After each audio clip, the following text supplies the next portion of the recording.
Free makeup? Tipid the hacks baka mo? Ganito kami. Siyempre, nagpunta na tayo sa Watsons pero this time, nasa Ormo kami. Para malaman ko kung anong bagay na makeup sa akin, ganun ang ginagawa ko. Ayun, napa-makeup na nga, tapos napa-shopping pa. Pero this time, bongga talaga ang makeup namin because may Santa Cruzan si Athena for the 17 Cabahog Clan. At ako naman ay kandidata for Matron Queen Cabahog Clan 2026. And super thankful to be crowned as first runner-up. Oh, diba? Hindi magpapahuli si Mommy Lucette. Hi guys! Up, guapa! Up, guapa! O panoorin niyo na ang Santa Cruzan ng Cabahog Clan.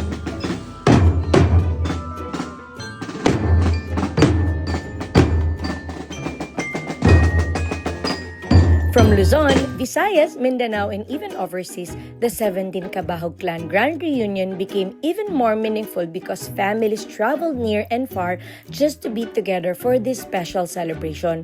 Nakakatouch makita ang ating mga kamag-anak from abroad, from Visayas, from Mindanao, from Luzon na talagang nag-effort umuwi at tumalo para makisa, makasama ang pamilya at makagawa ng bagong memories together.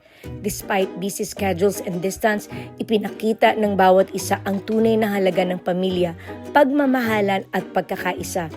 One of the most heartwarming highlights of the reunion was seeing all the children who joined the Santa Cruzan. Sa inyong mga batang masayahin at confident na rumampaw with your beautiful smiles and colorful gowns, thank you for bringing happiness and positive energy sa buong event. Kayo talaga ang nagpuno ng saya sa puso ng bawat pamilya na present during the celebration. Nakakatuwang makita ang support ng parents, grandparents, titos, titas at buong pamilya, habang proud na pinapanood ang mga bata sa kanilang special moment. Those smiles, cheers, and simple bonding moments reminded us how beautiful family traditions are and how important it is to continue them for the next generation. O eto naman tayo sa aking Matron Queen Cabahog Clan moment. Pagbigyan nyo na ako, ngayon na lang ulit ito. Proud to represent Luzon during the Matron Queen Cabahog Clan 2026. Sobrang memorable nitong experience na ito for me, especially because I got to share this special moment with my daughter, Athena. At dahil nga nanalo si Athena as first runner-up sa Mutia, ganun din ang naging award ni Mother. First runner-up rin. Tradisyon pala ito sa pageant dito sa Cabahog Clan Grand Reunion.